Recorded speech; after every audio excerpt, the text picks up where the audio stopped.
So a week ago today that the Toronto Maple Leafs, these guys, announced that Hayley Wickenheiser would be joining their organization. And I wanted to take a quick look at Hayley. I'm going to play a sound clip for you guys, because this is the greatest moment of Hayley Wickenheiser in my eyes. Hayley, have you ever seen any penalties in my life? I've never seen anything like it. It was absolutely atrocious, but you know what? The Americans had our flag on their floor in the dressing room, and now I want to know if they want us to sign it. Yep. That was 2002. Canada wins gold, and Hayley was a big part of the reason why, and she was angry.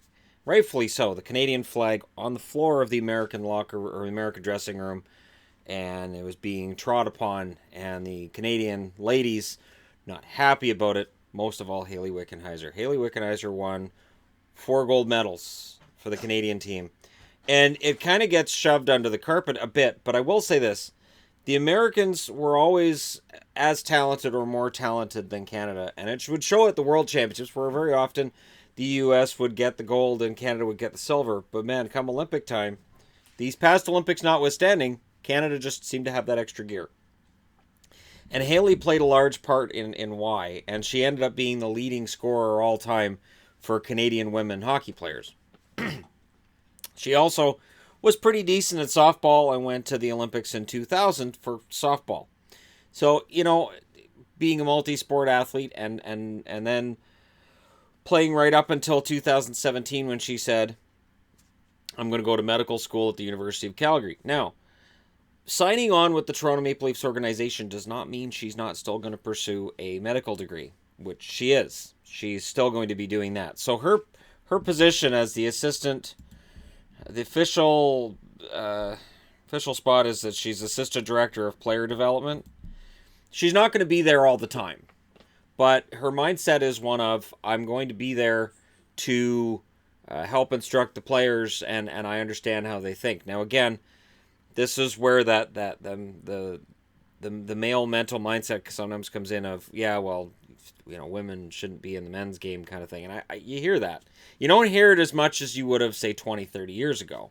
30 years ago, there's no way this happens.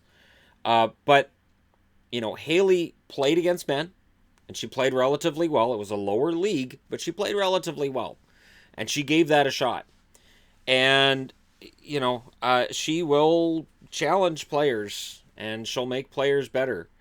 Kyle Dubas, who made this signing, I have to tip my hat to him a little bit, in that he says, at the time that he hires her, hey, organizations that have diverse opinions and diverse people in them generally work better. And he said, if it's just a bunch of white men, and he said, I'm saying that as a white man, that, all the voices can sometimes sound the same. And if you're adding other people in there, look the same. In this case, it's adding women. And it's not the first time the Toronto organization's added a woman either. One of their power skating coaches is women as well. It gives you a different voice and a different perspective on things. And hockey players now, pro players now, I think, are much more accepting of this than they might have been 20 or 30 years ago. Hayley's a fighter. She is one of my favorite players ever, and that 13-second clip I played for you guys is my favorite moment of hers ever.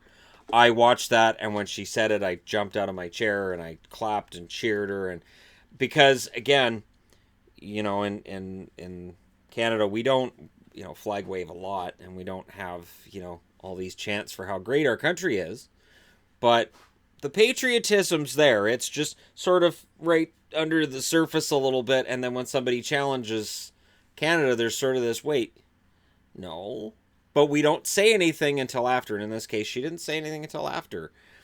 They had her flag on the floor, and now I want to know if they want us to sign it.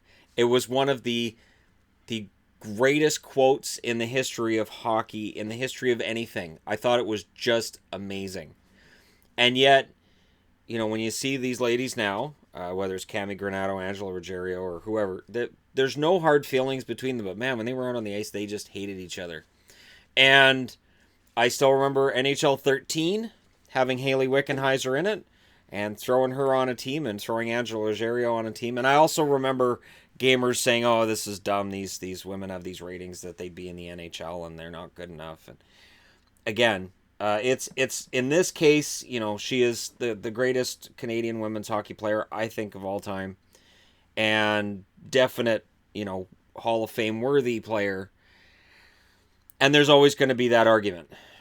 But for the role she's playing in the Toronto organization and the fact she's still going to pursue a medical degree, nothing but respect for her and for Hayley Wickenheiser in general. And as somebody who's not a Leafs fan necessarily, I have to say that the shift in this organization from where it was before they drafted Matthews, and I'm talking the year before that, from when Kessel got moved out, from when they had Kessel, and the shift in the entire organization and how it's put together and how things are thought through now compared to then, it's night and day.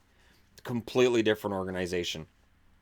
Which is why I don't take the sins of the past and put them on the shoulders of the current Maple Leafs, because it's a completely different team. And adding somebody like Hayley Wickenheiser is another example of being smart and just saying, I'm going to hire the best person. And when I did my interviews, she was the best person. And if you don't follow her on Twitter, I highly recommend it, because she is very active, and she always has something to say on whatever's going on. And around the time with Humboldt, she was very vocal about that. She's born in Saskatchewan. It's very close to her. And everything she says is heartfelt. So what's not to love about somebody that everything they say is heartfelt? And at this point, she's being brought in to help with player development. She's only 40 years of age, so she could be in this organization for a long time or a short period if she decides to use whatever medical degree she gets from the University of Calgary to make herself that much better. But really, Canadian hero, and there really isn't a whole lot else to add to it. And for Toronto, fantastic addition. Really fantastic addition. So let me know your thoughts in the comments section below. As always, don't forget to hit like and subscribe. If you're just browsing your way through, you happen upon this video. And I'll talk to you again soon.